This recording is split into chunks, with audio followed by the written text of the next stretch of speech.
नमस्कार। मेरी तरफ से सारे देशवासियों को नमस्कार। मेरे देशवासियों, जैसा आप जानते हो, आपको मालूम ही होगा कि नीट की परीक्षा लीक मामला बड़ा जोरों पे है और कई बार ये परीक्षा लीक हो चुकी है। देखिए, मैं आपको इसके 3 जो साइड इफ़ेक्ट है वो आपको बताऊंगा। नुकसान तो खैर इसके बहुत हो सकते हैं, लेकिन 3 जो इसके साइड इफ़ेक्ट है उसके बारे में मैं आपको बताऊंगा, जो कि बहुत ही खतरनाक है। देखिए, अगर कोई बच्चा, मान लीजिए ये जो लीक मामला है इसका ना पता चले और ऐसे ही चलता रहे, जो नालायक बच्चा है और वो पास हो जाता है और जो लायक है वो पीछे रह जाता है, क्योंकि ये मेडिकल की परीक्षा है, मेडिकल से संबंधित है। क्योंकि आगे जाके वही बच्चा डॉक्टर बनेगा जो लोगों का इलाज करेगा। आप सोचो, जो नालायक बच्चा अगर पास हो जाता है और आगे जाके इसी तरह से वो डॉक्टर बन जाता है, तो वो लोगों के स्वास्थ्य के साथ कैसा खिलवाड़ करेगा, वो कैसा इलाज करेगा। ये बहुत ही गंभीर मामला है।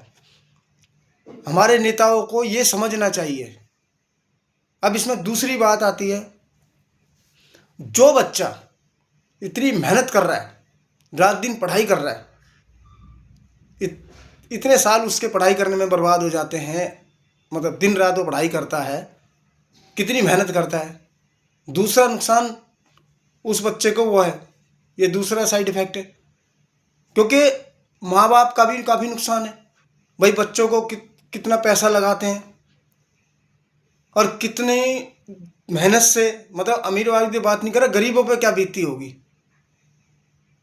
जो जो माँ बाप अपने खून पसीने की कमाई अपने बच्चों पे लगाते हैं, वो दोबारा कैसे उनकी तैयारी कराएंगे, और बच्चा भी टूट जाता है।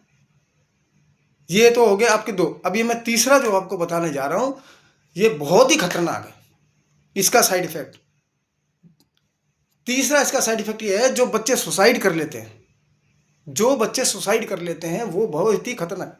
कहने में हमको कितना आसान लग रहा है कि सुसाइड कर लिया। हम एक खबर पढ़ते हैं, आप और हम एक खबर पढ़ते हैं, बच्चे ने सुसाइड कर लिया। अरे आप खुद सोचिए, जिसके घर से अगर कोई बच्चा, जो ऐसे बच्चा जाता है, उस पर क्या बीतती होगी, उसके मतलब उनके माँ बाप पे क्या बीतती होगी। आप सोच सकते हो उसके परिजनों पे। तो ये बिल्कुल ही गलत बात है।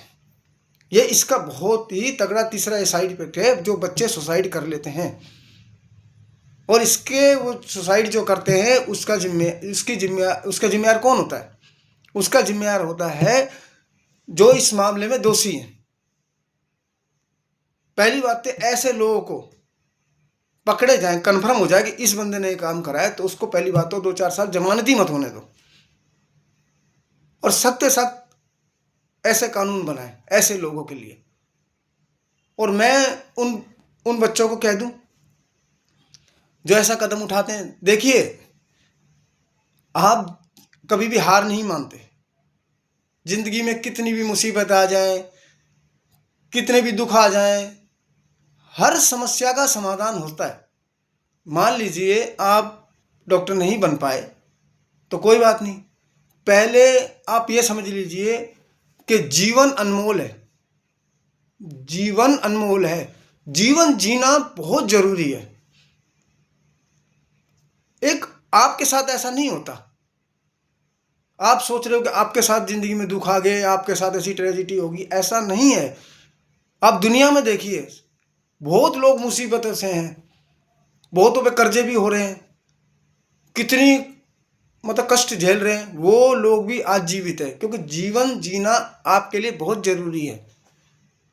पहले आप जीवन जियोगे, कोई बात नहीं, अगर आप किसी में वकील नहीं बन पाते या डॉक्टर नहीं बन पाते, तो देश में ज़िंदगी में करने के लिए बहुत कुछ होता है। और ऐसे लोग भी तो देखिए ना, आप ऐसे लोगों को देखो कि जो रोज़ कमाते हैं, रोज़ खाते हैं, मजदूरी करते हैं और सूखी रोटी खा के भी गुजारा करते हैं, तो वो भी तो जीवित रहते हैं ना, क्योंकि जीवन जीना बहुत ज़रूरी है। चाहे वो कैसा भी मामला आ जाए। सुसाइड नहीं करना चाहिए, बिल्कुल नहीं करना चाहिए, ये गलत बात है। आप ज़िंदगी जियो। समय, जो समय होता है उसमें, जैसे वक्त है, हर चीज़ का उसमें इलाज छुपा होता है। मतलब समय जो होता है आपका, जो वक्त है, जब वक्त कट जाता है आपका सारा दुख है धीरे धीरे वो कम होता चला जाता है। ज़िंदगी में आपका कोई भी दुख सही।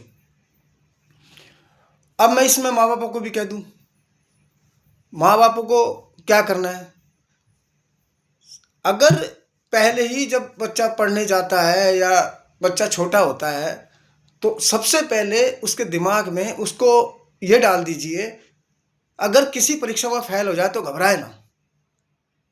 उसको ये समझाने की कोशिश कीजिए कि जीवन बहुत ज़रूरी है, जीना, जीवन अनमोल है। कुछ ऐसी बातें बताइए उसको, ये बातें आपको बाहर से कोई नहीं बताते, ये घर से ही सीखते हैं। बच्चों को इतना अंदर से स्ट्रांग बनाओ, अंदर से बच्चों को इतना स्ट्रांग बनाइए कि उनके सामने कोई मुसीबत आए उसका डट का मुकाबला करें। आप उनकी हिम्मत बनिए, बच्चों को इतना स्ट्रांग बनाइए। अगर बच्चा ऐसा ऐसा कदम उठाता है तो आप ये मत कि सिर्फ वही दोषी है, दूसरा व्यक्ति जो वो दोषी होता है सिर्फ वही उनकी सोसाइटी के लिए जिम्मेदार है। आप ये सोचते हो कि जो जो मतलब जैसे परीक्षा लीक हो गई या कोई भी जिस कारण से भी परीक्षा लीक हुई या कोई भी और भी मसला सही जिसमें वो लोग इन्वॉल्व है या शामिल है, हम दूसरों को भी दोष देते रहे। भाई दूसरे किसी इंसान को किसी की क्या पड़ी है? अगर पड़ी होती तो आज देश को साल आज़ाद हुए कितने साल हो गए? हमारे देश में कोई कमी है? आज भी इतने लोग इतनी गरीबी रेखा के नीचे हमारे जी रहे हैं। क्या किसको किसकी पड़ी है? सब ये लोग तो अपने बारे में सोचते हैं, ज़्यादातर लोग अपने बारे में सोचता है। तो अपने बच्चों के बारे में आपको सोचना पड़ेगा, आपको उनको स्ट्रांग बनाना पड़ेगा, आपको समझाना पड़ेगा। ज़िंदगी में कोई मुसीबत आ जाए तो उससे आपको डरना नहीं है। पढ़ाई से पहले कुछ भी कोर्स कराने से पहले इनको स्ट्रांग बनाओ, क्योंकि स्ट्रांग आदमी ही समाज में जी पाता है, रह पाता है और समाज में समस्याओं से लड़ पाता है। स्ट्रांग बनाना जरूरी है। और ऐसे में इसमें मेरी गवर्नमेंट को एडवाइस भी है, सलाह है, गवर्नमेंट कोई भी हो, चाहे बीजेपी की हो, कांग्रेस की हो, चाहे आम आदमी पार्टी की हो या कोई और भी पार्टी हो, ऐसे कानून बनाए जाए, कानून ऐसे बनाए जाए जिसमें सिर्फ पार्टी अपना फायदा ना देखे कि मेरा किसमें फायदा है। कानून ऐसा बना जिसमें पब्लिक का फायदा हो, पब्लिक का नुकसान ना हो। ऐसे कानून बनाए। ऐसे लोगों को मैं दोबारा रिमाइंड कर रहा हूँ, बिल्कुल जमानत नहीं होनी चाहिए और सख्त से सख्त सजा हो और ऐसे अपराधी छूटने नहीं चाहिए। और चाहे कैसा भी मामला हो, जो इस तरीके से हरकत करते हैं, इस तरह से समाज के अंदर दूसरों को नुकसान पहुंचाते हैं, सिर्फ अपना फायदा सोचते हैं, ऐसे लोगों के बारे में तो मेरी हाथ जोड़ के विनती है नेता लोगों से भी कि अच्छे कानून बनाएं जिससे अपराधी बच ना पाए। ऐसे कानून बनाएं। और माँ बापों से मेरी अपील है, अपने बच्चों को स्ट्रांग बनाएं। यहीं मैं अपना ये वीडियो ख़त्म करता हूँ, लेकिन इसमें मेरे से कोई गलती हुई है तो उसके लिए मैं हाथ जोड़ के क्षमा चाहता हूँ। अगर मुझसे इसमें कुछ गलत बोल दिया होता, हो सकता है कि भाई हर आदमी है, अपनी अपनी समझ होती है, हो सकता है मेरे को कोई किसी बारे में नॉलेज ना हो, उसके लिए मैं माफ़ी चाहता हूँ। नमस्कार।